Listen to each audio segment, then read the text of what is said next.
Je pense qu'au XXe siècle, la femme ne doit pas seulement être nécessaire à son foyer, mais à la société tout entière. Et je pense qu'elle doit tendre à y jouer un rôle à part entière avec l'homme. Femme, ambitieuse, la femme au cœur du monde. Bonjour, merci de me recevoir dans votre émission, qui est Myriam Balanga. Donc, je suis Myriam Balanga, je suis graduée en comptabilité. J'aime bien dire graduée en comptabilité, parce que je fais les comptabilités, c'est pas de là tout le monde. Graduée en comptabilité, je suis licenciée en marketing à l'Institut supérieur de commerce, IEC, et je suis femme de médias. J'aime bien le dire quand je me présente comme étant femme de médias, parce que je sais que je n'ai pas ces côtés d'Eliphasique, mais au moins j'ai embrassé le média. Donc dans le média, je suis aussi du côté de l'administration. J'ai beaucoup plus évolué dans l'administration. Quoique je suis aussi présentatrice d'émissions, je suis femme de médias. Je suis DG de Média Business Télévision, MB Télévision, et je suis entrepreneur, mère d'une petite fille, Zora Malika. Je l'ai toujours dit, la télé pour moi c'est une passion, c'est une très grande passion. Quoique j'ai fait l'Institut supérieur de commerce, je crois que bon nombre de gens qui connaissent mon parcours sauront que la passion pour moi c'était déjà quand j'étais enfant. J'ai eu à faire les humanités littéraires pour devenir journaliste un jour dans la vie, alors que je dépendais encore de mes parents. Mon père n'a pas voulu que je fasse à l'IFASIC. J'ai été à l'Institut supérieur de commerce. Donc, le mariage avec les médias, c'est une passion. Et puis voilà, je me suis retrouvée aujourd'hui dans les médias. La création de MB Télévision, je dirais, c'est dans ce que je viens de dire, c'est pour moi une passion. Premièrement, une passion. Et deuxièmement, je me suis dit, dans l'entrepreneuriat, je suis entrepreneur, j'ai commencé à œuvrer dans l'entrepreneuriat il y a plusieurs années. Alors, à un moment, j'ai dit stop, c'était plus à l'époque, quand on a commencé avec cette période de coronavirus. Moi, je suis dans ce que je faisais, ça me permettait, au fait, ça me demandait beaucoup de déplacements à l'extérieur du pays. Alors, je me suis dit, tiens, je dois songer maintenant à créer un business qui va me permettre, ou bien une entreprise qui me permettra, en fait, d'avoir des pieds sur place, vu le contexte actuel que nous ne pouvons pas bouger à l'extérieur. Alors, je me suis dit que je vais investir dans le domaine que je maîtrise. C'est vrai que je maîtrise bien la télévision parce que au mois de juillet, j'aurai 16 ans depuis que je suis dans ce monde. Alors, je me suis dit, je vais investir, je vais créer une société. En tout cas, un projet à long terme, je vais créer une société et qui me permettra au fait d'œuvrer dans le domaine que je maîtrise. Alors voilà, c'est de là que partit l'idée de créer MB Télévision. Je vais revenir en arrière. C'est vrai qu'en 2016, j'ai eu à créer une structure, une maison, si on peut dire, une agence en communication qui n'a pas fait long feu. Alors à l'époque, j'avais des collaborateurs qui me disaient, Madame, c'est mieux d'avoir, comment on appelle ça, c'est mieux d'avoir une fréquence télé. J'ai commencé la télé, c'est vrai quand je suis entrée dans le monde médiatique, c'était par la grande porte en tant que marketeur. Je suis arrivée à BRT Africa à l'époque, j'ai été recrutée comme marketeur et puis après, j'ai commencé à œuvrer dans le marketing, j'ai été marketeur, j'ai été assistant du responsable marketing, j'ai fait l'intérim, j'ai été notifiée, j'ai été DGA de BRT Africa à l'époque avec Thierry Monsenepo. Alors pendant cette période, il y avait une cliente, une dame une maman qui est venue chercher de l'espace. Alors, elle avait déjà un journaliste avec qui elle devait commencer les émissions et puis le journaliste aussi rétracté. Elle vient me voir un jour dans mon bureau pour me dire « Maman, je veux faire l'émission avec toi. Tu seras ma journaliste. » J'ai dit « Je n'ai jamais fait la télé. » Elle me dit « Tu es télégénique, il suffit d'apprendre. » Alors, j'ai eu mes collaborateurs à l'époque, le directeur de programme à l'époque, Christian Ali, qui m'a coaché et ça m'a suffi dans rien parce que vraiment pour moi c'était quelque chose que j'aimais. Voilà, donc de marketeur, j'ai concilié le marketing et le journalisme, j'ai œuvré vraiment dans le monde journalistique. En tout cas, je suis satisfaite. Je suis satisfaite de la voie que j'ai choisie. Et je le dis même, je crois que feu mon père, paix à son âme.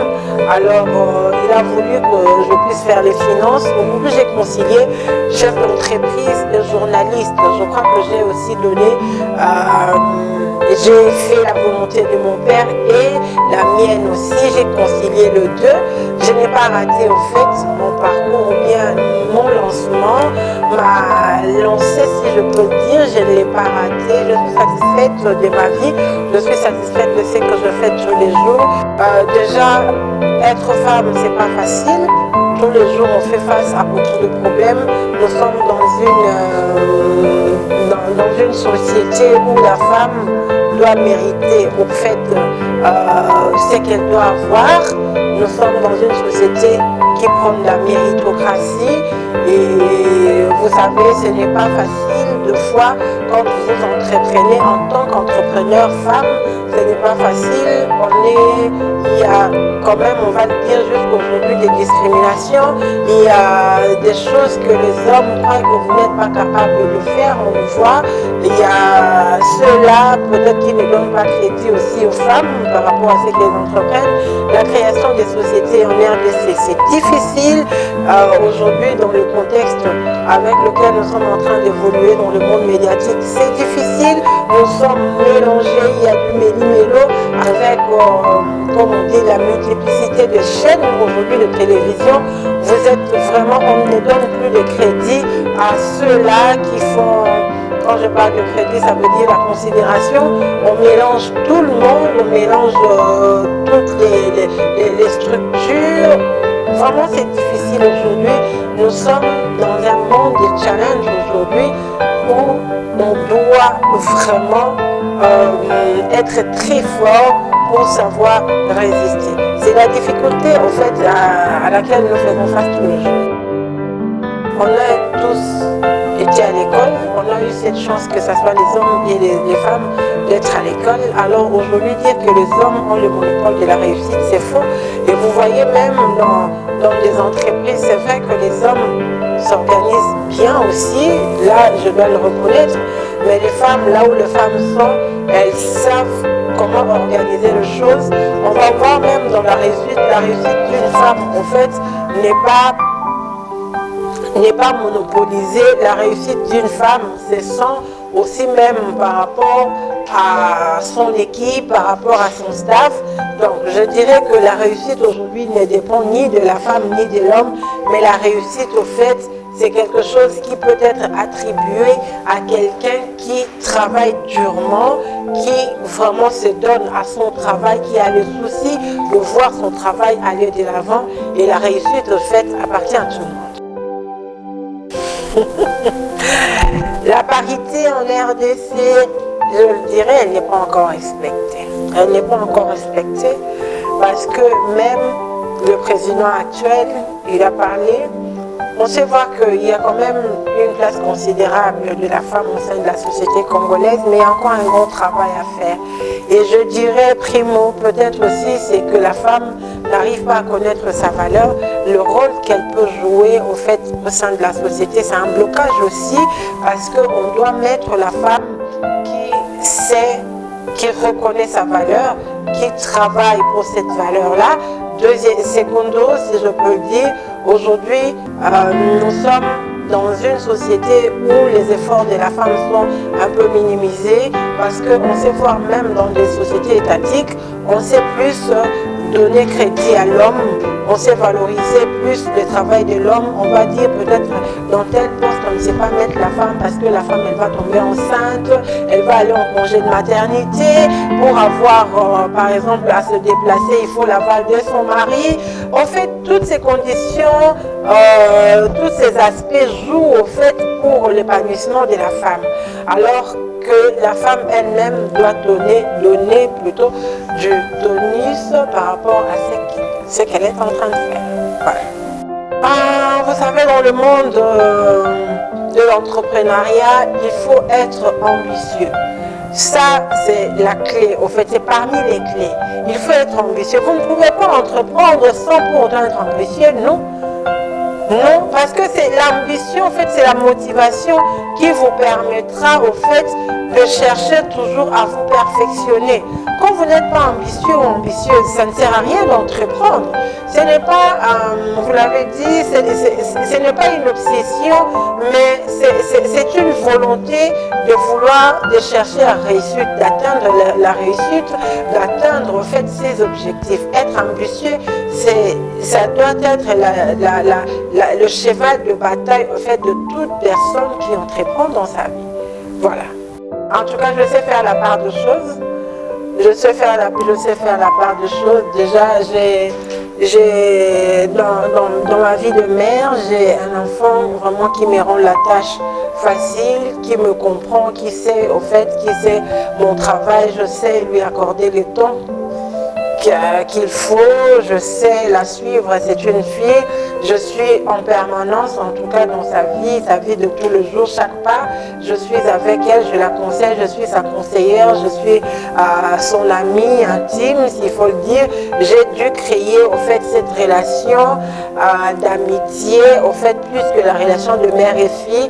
Je joue bien mon rôle de parent, de mère, et en dehors de ça, dans mon travail, je crois que je sais concilier, je donne aussi du temps à mon travail. Je commence le matin, je dépose ma fille à l'école et directement quand je la dépose, je viens dans mon travail, je passe du temps dans mon travail. Alors que je passe du temps dans mon travail, le temps de la récupérer, je donne du temps.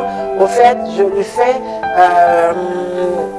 je lui donne ce qu'elle veut, je prépare la plupart du fois, moi-même je prépare à manger pour ma fille parce qu'elle est capricieuse du côté de manger. Alors si j'ai du travail qui m'attend encore au bureau, je sais retourner à mon bureau pour quitter à 1h, par exemple 18h, 19h. Cela dépend au fait de ce que j'ai comme tâche à réaliser ce jour-là. Donc pour moi, je sais concilier au fait les deux et je sais au fait vraiment équilibrer mon rôle de chef d'entreprise et de mère à la maison.